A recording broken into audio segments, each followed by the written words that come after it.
Hello student, welcome to Chinki classes. अब मैं जैसे कि आपको पता है कि हम इस टॉपिक पे चल रहे हैं मैटर इन अवर सराउंडिंग। ठीक है, मैटर इन सराउंडिंग में हमने क्या पढ़ लिया है? पहले हमने पढ़ा कि मैटर क्या होता है, मैटर किसका बना हुआ होता है। ठीक है, छोटे छोटे पार्टिकल्स का बना हुआ होता है। नेक्स्ट हमने मैटर की स्टेट पढ़ी है। आज हम पढ़ेंगे inter conversion of state of matter. Inter conversion जैसे कि नाम से ही पता लग रहा है, कोई चीज एक दूसरे में चेंज होती है। ठीक है, तो इसमें क्या होता है, जो मैटर होता है वो चेंज होता है। ठीक है, तो इंटर कन्वर्जेशन क्या होता है आज हम ये देखेंगे। देखो, जब किसी एक स्टेट का अनदर स्टेट में चेंज और फिर उसी स्टेट का अपनी ओरिजिनल स्टेट, ये क्या आई, ओरिजिनल स्टेट। ठीक है, इसमें कन्वर्जन मतलब जब एक स्टेट दूसरी स्टेट में चेंज होती है और दूसरी स्टेट जब अपनी ओरिजिनल स्टेट में आती है by alter temperature and pressure. ठीक है, इसमें दो चीज मेन रहेगी, is called it as inter conversion of matter. Okay, तो ये इंटर कन्वर्जन ऑफ मैटर कहलाती है। देखो, इसमें दोबारा से बता देती हूँ मैं। जब कोई एक स्टेट दूसरी स्टेट में आती है और मतलब अपनी ओरिजिनल स्टेट, जब एक स्टेट से दूसरी स्टेट में, वो दूसरी स्टेट जब अपनी ओरिजिनल स्टेट में आती है तो वो किसको ऑल्टर करती है, टेम्परेचर को और प्रेशर को। वो क्या कहलाता है, इंटर कन्वर्जेशन ऑफ मैटर।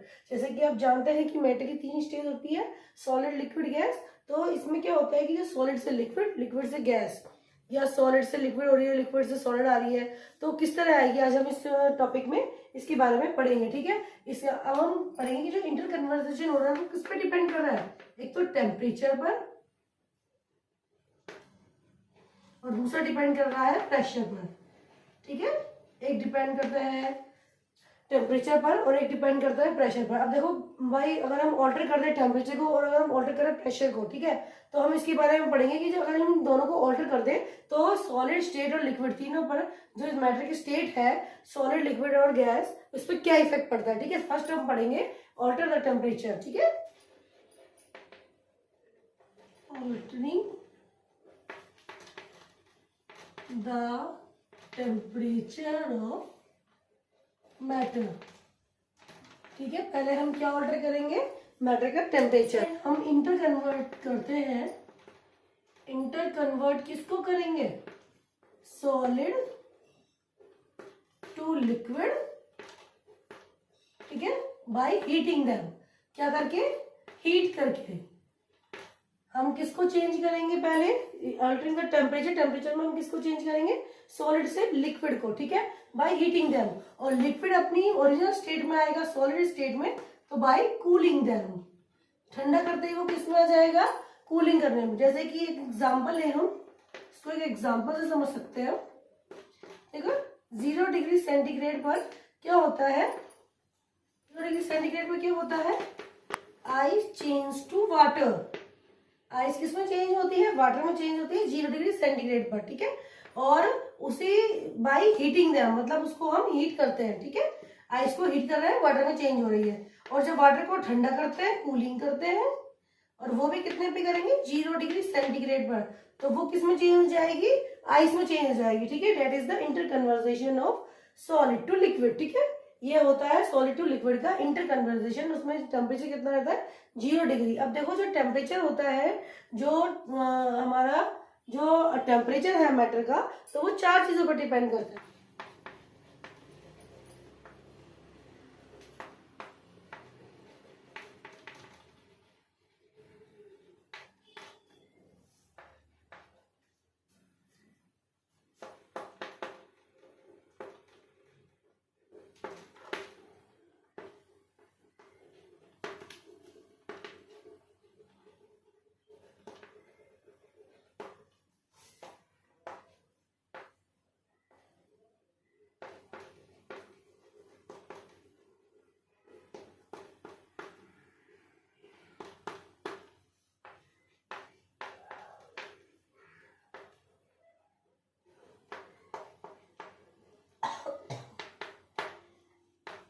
देखो, जब हम जो हमारा टेम्परेचर है उसको चार कंडीशन पे डिपेंड कर रहा है, मेल्टिंग और फ्यूजन, मेल्टिंग ऑफ फ्यूजन, ठीक है, मेल्ट हो जाना, फ्यूज जाना, फ्रीजिंग ऑफ सॉलिडिफिकेशन और melting point and freezing point, ये चार चीजें जिसपे टेम्परेचर डिपेंड करता है। देखो मेल्टिंग पॉइंट में क्या होता है, मेल्टिंग पॉइंट में क्या होता है, जब कोई सॉलिड को मेल्टिंग पॉइंट में क्या होता है, जब कोई सॉलिड किसमें चेंज होता है, लिक्विड में, बाय द हीटिंग एनर्जी, मतलब हीट दे रहा है एनर्जी के रूप में, that is called melting of fusion. जब कोई, देखो इसमें क्या हुआ, जब कोई सॉलिड किसमें चेंज हो रहा है, लिक्विड में, बाय द एब्सॉर्ब एनर्जी, वो एनर्जी को क्या कर रहा है, एब्सॉर्ब कर रहा है, that is called melting of fusion. Second पे आ जाते हैं फ्रीजिंग ऑफ सॉलिडिफिकेशन। सॉलिडिफिकेशन नाम से ही पता लग रहा है कोई चीज सॉलिड हो रही है, ठीक है। तो जब कोई स्टेट लिक्विड से सॉलिड में जाती है, ठीक है, किसमें जाती है, लिक्विड से सॉलिड में जाती है, by giving out energy, energy को क्या करती है, बाहर फेंक देती है, मतलब कूलिंग, एक तरह से कूल होता है, ठीक है, that is called freezing of solidification. क्या कहलाता है वो, फ्रीजिंग और सॉलिडिफिकेशन। मतलब क्या हो रहा है, लिक्विड से क्या बन रहा है, पानी से क्या बन रहा है, सॉलिड, मतलब कि वाटर से क्या बन रहा है, आइस, ठीक है, वाटर से क्या बन गया, फिर से आइस, और इसमें आइस से क्या बन रहा था, वाटर। ओके, अब देखो मेल्टिंग पॉइंट क्या होता है।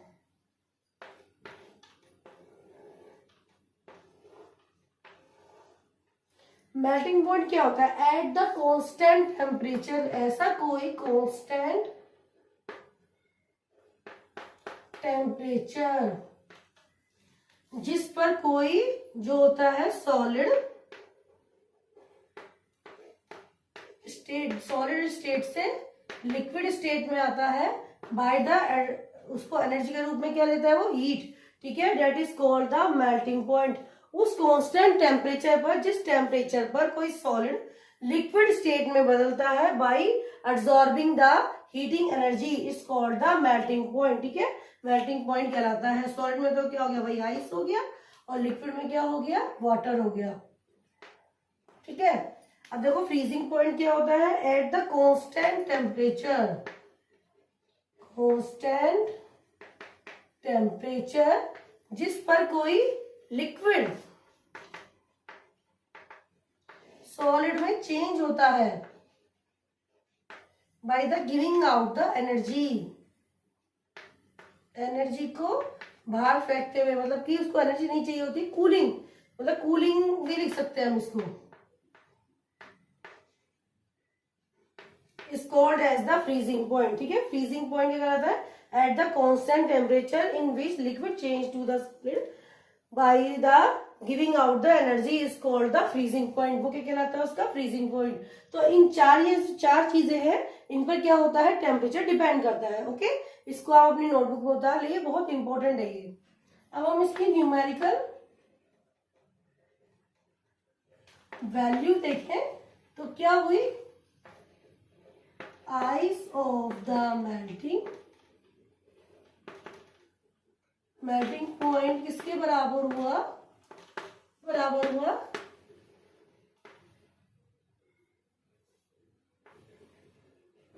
Freezing point of water.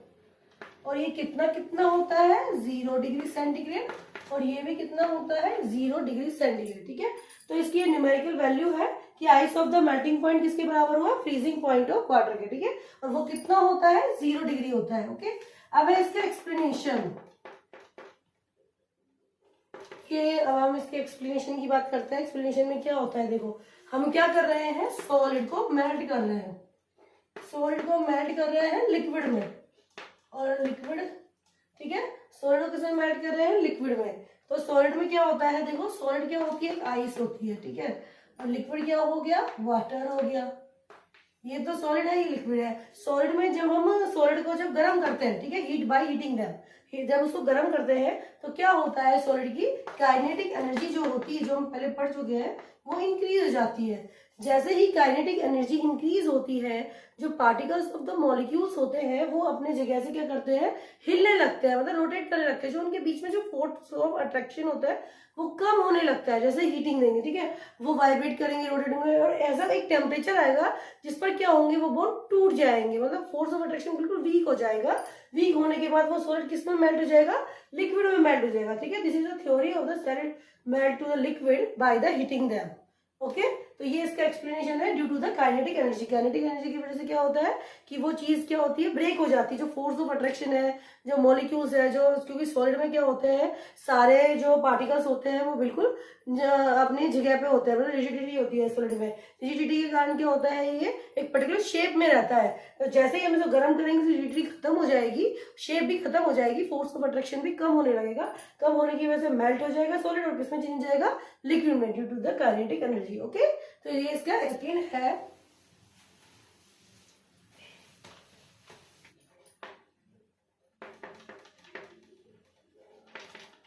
ठीक है, लेटेंट हीट की क्या होती है, ऐसा कोई अमाउंट, मतलब कि the amount of the heat,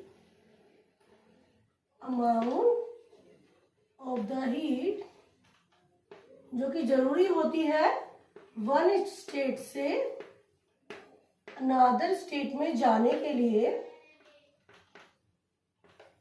है ना, वन स्टेट से अनदर स्टेट में जाने के लिए without rising the temperature is called as the latent heat. वो क्या कहलाती है, लेटेंट हीट। लेटेंट हीट क्या होती है, छुपी हुई हीट होती है, हाइड हीट होती है, वो दिखाई नहीं देती है, लेकिन वो क्या, मतलब कि वो एक स्टेट से दूसरे स्टेट पे जाने के लिए क्या होती है, मतलब सॉलिड को लिक्विड में, लिक्विड को गैस को चेंज करने के लिए वो हीट जरूरी होती है। और उसमें क्या होता है, टेम्परेचर इंक्रीज नहीं होता है, वो कांस्टेंट रहता है, वो बढ़ता नहीं है, ठीक है। तो वो उसकी क्या हुई, लेटेंट हीट कहलाती है, ठीक है। लेटेंट हीट दो तरह की होती है, ये दो तरह की होती है, latent heat of fusion, second है लेटेंट हीट ऑफ वेपोराइजेशन, ठीक है। ये दो तरह की हुई। लेटेंट हीट ऑफ फ्यूजन है, latent fusion, melting of fusion पढ़ा था हमने, तो उसमें मेल्टिंग पॉइंट का नाम आया था। तो लेटेंट हीट क्या होती है, मतलब एक अमाउंट ऑफ द हीट, ठीक है, जो कि सॉलिड को लिक्विड करने के लिए जरूरी होती है। किसको, अमाउंट ऑफ द हीट, ऐसी अमाउंट का हीट जो सॉलिड को लिक्विड में चेंज कर दे, और क्या हो, विदाउट राइजिंग द टेम्परेचर, और हमारा टेम्परेचर भी इंक्रीज ना हो, that is called the latent heat of fusion, ठीक है। वो क्या कहलाती है, लेटेंट हीट ऑफ फ्यूजन। तो लेटेंट हीट ऑफ फ्यूजन क्या हुई कि ऐसी कोई हीट जो सॉलिड को लिक्विड में चेंज कर दे एट इट्स मेल्टिंग पॉइंट, उसके मेल्टिंग पॉइंट पर, ठीक है, और उसका टेम्परेचर भी इंक्रीज ना हो, तो that is called the latent heat of fusion, ठीक है। अब देखो, लेटेंट हीट ऑफ वेपोराइजेशन क्या होता है कि ऐसी amount of heat that are required for the liquid state to gaseous, ठीक है, वेपोराइजेशन है, वेपर बन रही है, एट इट्स बॉइलिंग पॉइंट, वो किसके पॉइंट पे होगी, boiling point, without rising the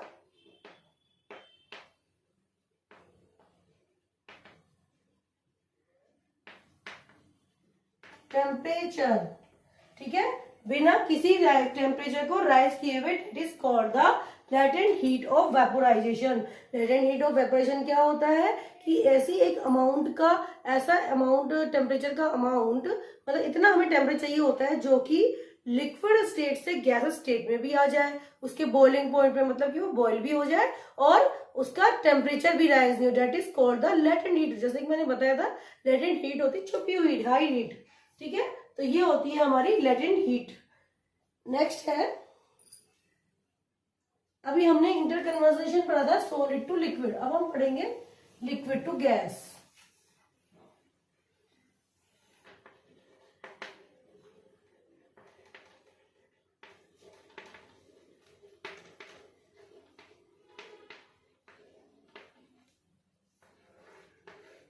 liquid सा स्टेट जिसमें कोई लिक्विड हीट करने पर किस में चेंज हो जाए, गैस या वाटर वेपर में, और वाटर वेपर को कूलिंग करने से वो किस में चेंज हो जाए, अपनी ओरिजिनल स्टेट में। ठीक है, किस में चेंज है, ओरिजिनल स्टेट में। That is called the inter conversation of liquid to gas. वो क्या कहलाता है, liquid to gas inter conversation. Okay, इसमें भी वही चार जो होती है कंडीशन होती है कि कौन कौन सी लिक्विड, इसमें क्या हुआ, कौन हुआ, वाटर। ठीक है, अब देखो अगर हम इसके वाटर का देखें तो वाटर को क्या है, 100 डिग्री सेंटीग्रेड पर जब हम गर्म करते हैं तो वो किस में चेंज हो जाता है, गैस में। और गैस को भी जब 100 डिग्री सेंटीग्रेड पे कूलिंग करते हैं तो वो किस में चेंज हो जाती है, अपनी ओरिजिनल स्टेट में। तो इसकी न्यूमेरिकल वैल्यू कितनी हुई, 100 डिग्री सेंटीग्रेड। ठीक है, देखो इसमें चार कंडीशन होती है, वही सेम कंडीशन है।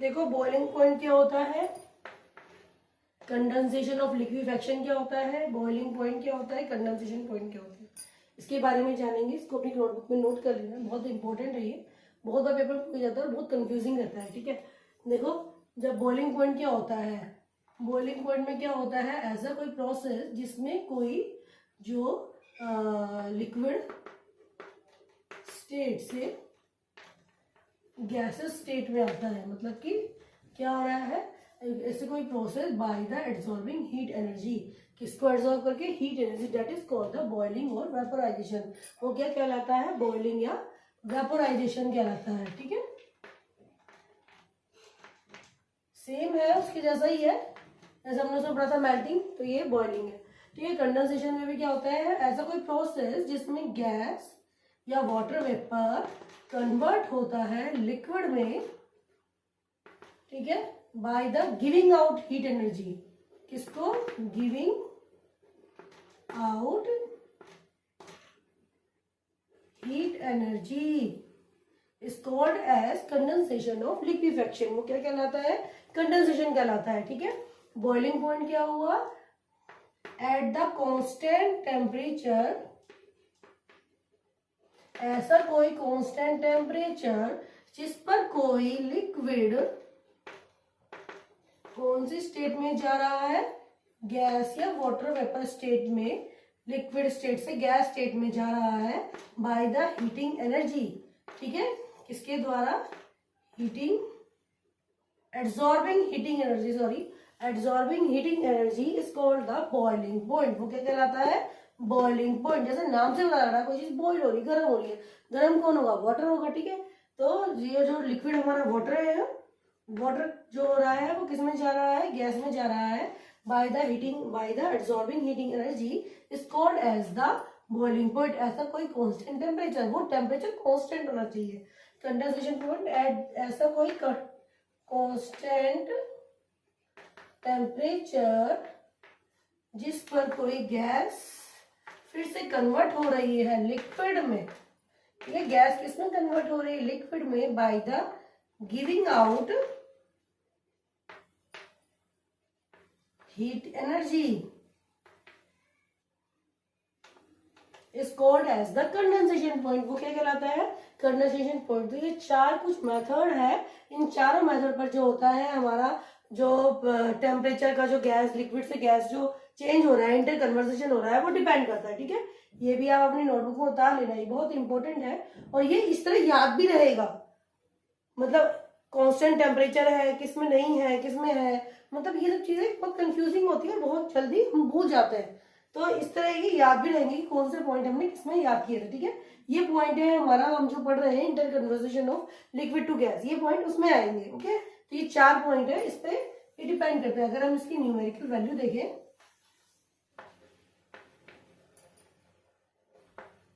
Boiling point is equal to condensation point. Boiling point किसके बराबर हुआ?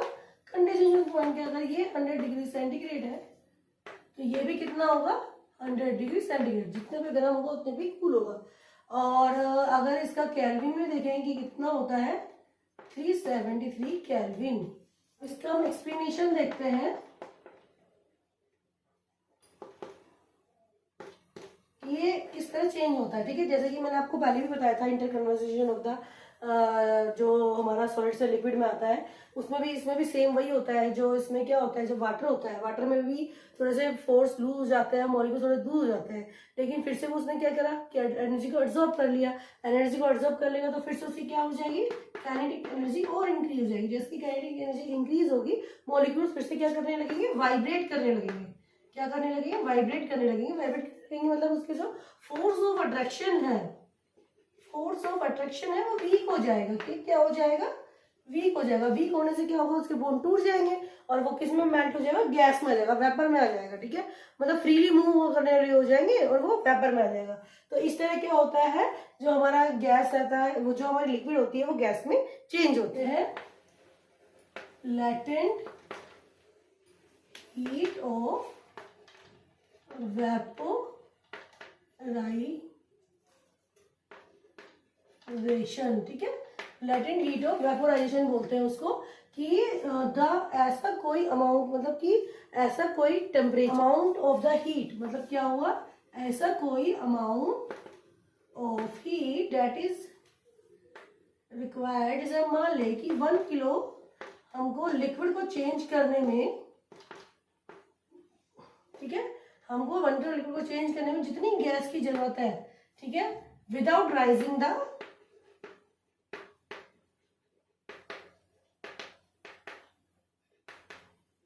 टेम्परेचर, बिना किसी टेम्परेचर को राइज किए हुए। क्यों? क्योंकि अगर 1 किलो लिक्विड को हमको चेंज करना है तो मतलब हमको गैस में चेंज करना है, तो हमको क्या उसका, उसमें क्या होगा? वो गैस में चेंज हो जाएगी, उसका टेम्परेचर क्या नहीं होगा? राइज नहीं होगा। वो जो नहीं होगा वो क्या कहलाएगी? लेटेंट हीट ऑफ वेपोराइजेशन, ठीक है, वो कहलाती है लेटेंट हीट, जो छुपी हुई हाई हीट होती है। तो ये तो हमारे थे inter conversation of solid, liquid and gas, ठीक है।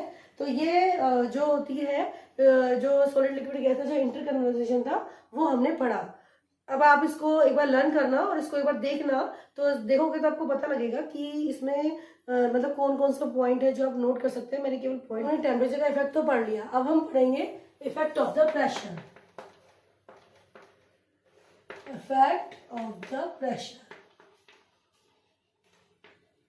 अब प्रेशर किस तरह मोस्ट इंपोर्टेंट होती है और प्रेशर किस तरह इंटर कन्वर्जेशन करती है सॉलिड, लिक्विड, गैस का, तो वो इसमें हम क्या करेंगे, 3 बाउल ले रही हूँ।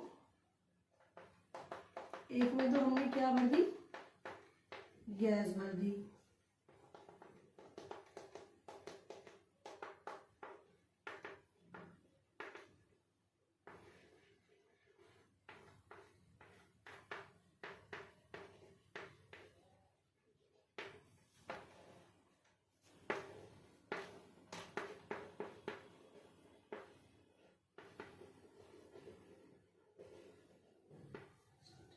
एलिमेंट्री से हम समझेंगे कि इफेक्ट ऑफ प्रेशर जो होता है वो किस तरह डिपेंड करता है इन तीनों स्टेट पर, ठीक है।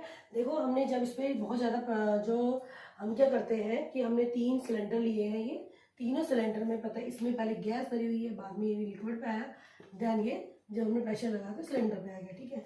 तो ये क्रिटिकल टेम्परेचर और क्रिटिकल जो प्रेशर होता है वो क्या होता है? देखो, ऐसा कोई टेम्परेचर जो होता है, मतलब किसी को टेम्परेचर दें तो कोई गैस लिक्विड में चेंज ही ना हो, गैस किस में चेंज नहीं हो, लिक्विड में क्या नहीं हो, तो वो उसका क्या कहलाता है? क्रिटिकल टेम्परेचर कहलाता है। और ऐसा कोई मतलब प्रेशर जिस पे कोई गैस लिक्विड में चेंज ना हो प्रेशर देने से, उस क्रिटिकल टेम्परेचर पर, वो उसका क्रिटिकल प्रेशर कहलाता है, ठीक है। क्रिटिकल का मतलब है कि हम कितना उसे इतना टेम्परेचर दे रहे हैं कि वो चेंज ही नहीं हो पा रही स्टेट, तो वो उसका क्रिटिकल टेम्परेचर और प्रेशर कहलाता है, ओके। तो ये हो गई हमारी क्रिटिकल की बात। अब हम देखते हैं इस एक्सपेरिमेंट को, तो ये क्या कहलाते हैं, ठीक है। तो देखो, जब हम प्रेशर देते हैं, जो ये गैस का मॉलिक्यूल्स है, इसी में मैं इसका एक्सप्लेनेशन बताऊंगी कि किस तरह हो रहा है, ठीक है। देखो, गैस का जो मॉलिक्यूल्स है, इस पे क्या किया है हमने? पिस्टन ले लिया, ये क्या है, पिस्टन है, ठीक है। इससे हम पहले तो गैस के जो मॉलिक्यूल्स है बिल्कुल फ्री है, ठीक है। जब हम गैस के मॉलिक्यूल्स को देखते हैं, जब हम इस पे प्रेशर अप्लाई करते हैं, तो इसमें जो अप्लाई प्रेशर होगा वो तो तेज होगा, और जो होता है टेम्परेचर के लो होता है।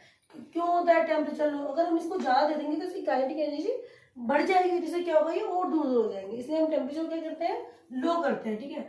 जैसे ही हम टेम्परेचर को लो करते हैं तो इसमें क्या होते हैं, जितने भी ये मॉलिक्यूल्स होते हैं, जो मैटर के जो पार्टिकल्स हैं, ये क्या होते हैं, अपने पास पास आ जाते हैं। जैसे ही हम इस पे प्रेशर अप्लाई करेंगे, देखो किसी चीज को मैं दबाऊंगी तो वो उसके जो मॉलिक्यूल्स है वो पास पास आ जाएंगे, ठीक है। पास पास आने से क्या होगा कि जब पास पास आने से क्या होगा, उसमें फोर्स ऑफ अट्रैक्शन, जो बॉन्ड बनने लगेंगे उनके बीच में, ठीक है। और मैं उसको और अच्छा प्रेशर दे दूं, ठीक है, और ज्यादा प्रेशर। अब इस लिक्विड है, अभी लिक्विड स्टेट में आ गई प्रेशर देने पे, और उसके लोअरिंग कम टेम्परेचर कम है, इनका प्रेशर ज्यादा है। अब मैं इस लिक्विड को फिर से क्या कर रही हूँ, प्रेशर दे रही हूँ, ठीक है। ये प्रेशर देने से क्या होगा कि क्या हो जाएगा, ये और पार आ जाएंगे, मतलब फोर्स ऑफ अट्रैक्शन उनका और मजबूत हो जाएगा।